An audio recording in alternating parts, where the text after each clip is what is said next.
The battle for Cheltenham glory returns. Whoever you're backing, Paddy Power have you covered with extra places. Welcome to the Road to Cheltenham wrap on day 3 of the 2023 Cheltenham Festival. Where to start? I think we should start with the redemption of Envoi for Rachel Blackmore and Henry de Bromhead.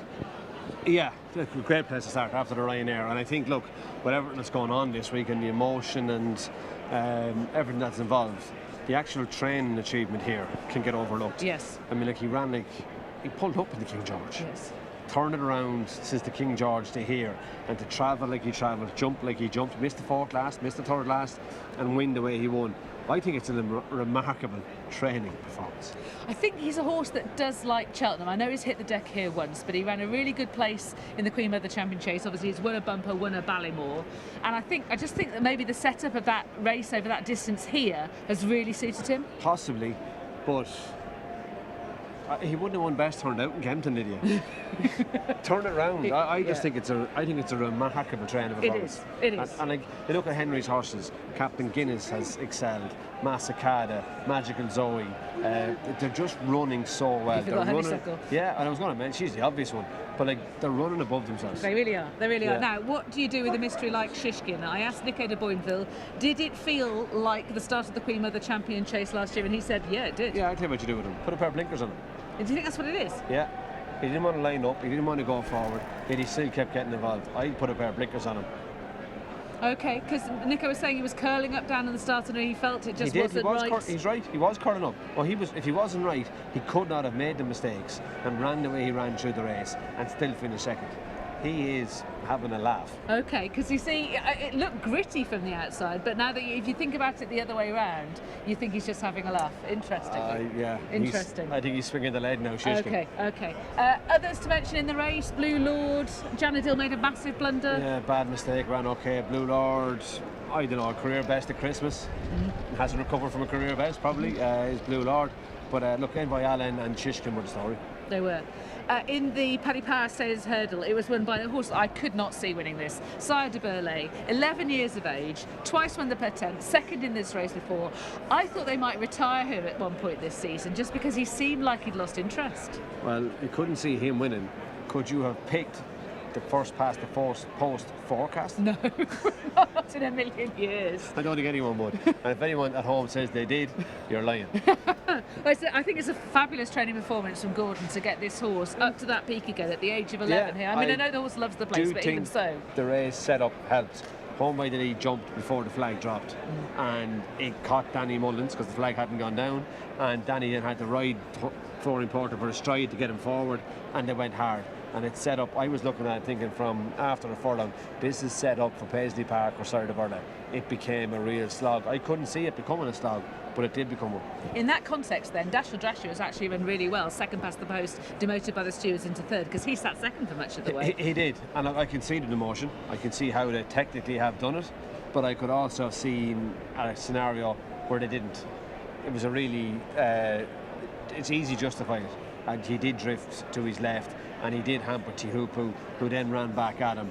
But I could have saw that going either way. I wasn't convinced. Well, you'll have seen it much more often than me. I've only seen it once live, but I did speak to Davy Russell coming back from third spot, and he was saying that he kept feeling he was going to get past Dashel Drasher, and then he kept leaning on him, and every way he tried to get past him, that horse was in his way. So that must have been his argument in the stewards room as well. When you're not going well enough, something is in your way. Yeah, yeah. Well, they weren't going to get to Sire de Berlais. So it ended up being a 1-2 for Gordon Elliott with Jeremy Scott, who was proud as punch of Dashel Drasher. Entitled to be. Yeah, very much so. Yeah. Huge performance. Sadly demoted to third.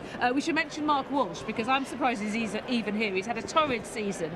Injury, gets back to the DRF, rides a winner, following day back in hospital, and he's only back this week. Admiration. Yeah, huge. I admire it. Look, I've done it, and I admire it.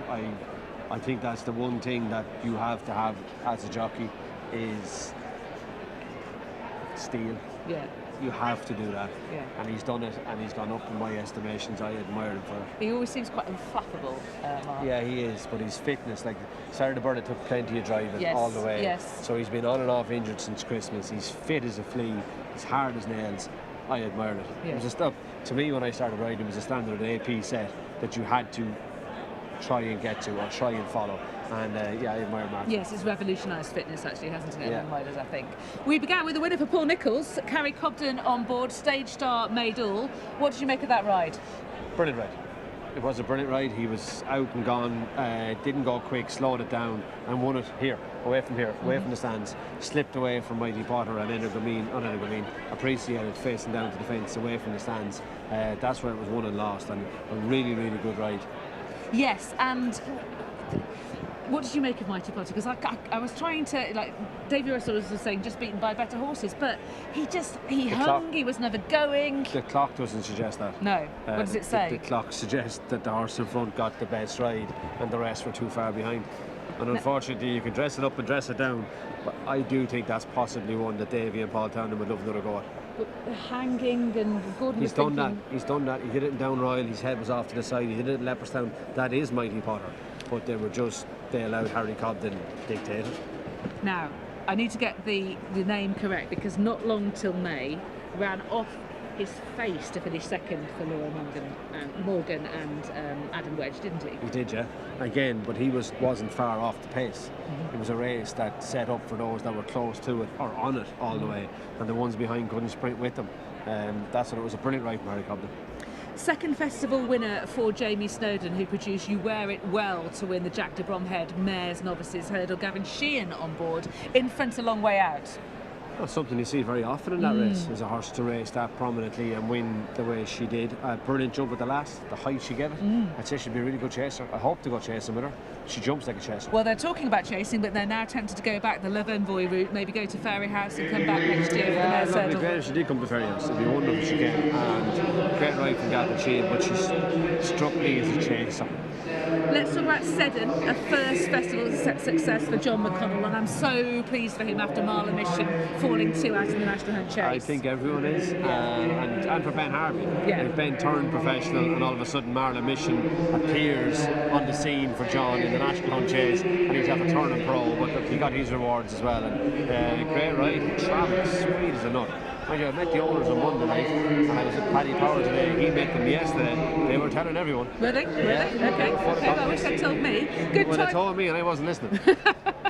Well, listen in future. Good Time Johnny was a great winner of the Per Temps for Tony Martin, his first winner here at the festival since 2015. An amazing ride for Liam McKenna. I don't have a page long enough to list all the things that went wrong. Yeah, but it was still the patience that's required on the new course, and to delay your challenge, to not panic, to keep coming and keep tracking and never give up. Stayed in on the left-hand side of the track. Look, you always come right January, February, on that track. But they've come right in January, so you should stay left in March. And he went to the right side of the track, and delighted for Liam McKenna. He won a Galway hurdle in Tudor City, still not getting any more chances. Well, he's been plagued by injuries as well. He was talking about that. Give him a chance, he doesn't miss. Yeah, absolutely. I imagine that Tony Martin did his job in getting the horse well handicapped. So that's the trainer's job. And we ended with Angel's Dawn, who won for Sam Curling and for Parr King, first festival winners for both of them, and they're delighted. Parr was talking about how his career was going nowhere, and he just rang Sam up on the off chance, although he's known him for a while, and since then they haven't looked back together. They haven't looked back. I actually shared a house with Sam many years ago. Did He won a national trial in Hedge Hunter, claimed 7 off, I think 9-10 or maybe 9-7. Went to bed one night and never locked the front door. I was in Galway. My PlayStation got robbed, so Sam Curling, I want a new PlayStation. I know you've trained the Cheltenham winner. But great. And she was unlucky in the national trial at Punchestown, and she made amends to beat Stumptown, whom I really fancied, and they pulled well clear of Mr. Incredible and Dunboyne. Yeah, she was really unlucky last time out. A bit of a scare 3 out here, but she was fine. I never had you down as a PlayStation person. I was, and I want a new one, Sam. That's how we end the Road to Cheltenham wrap on day 3. The battle for Cheltenham glory returns. Whoever you're backing, Paddy Power have you covered with extra places.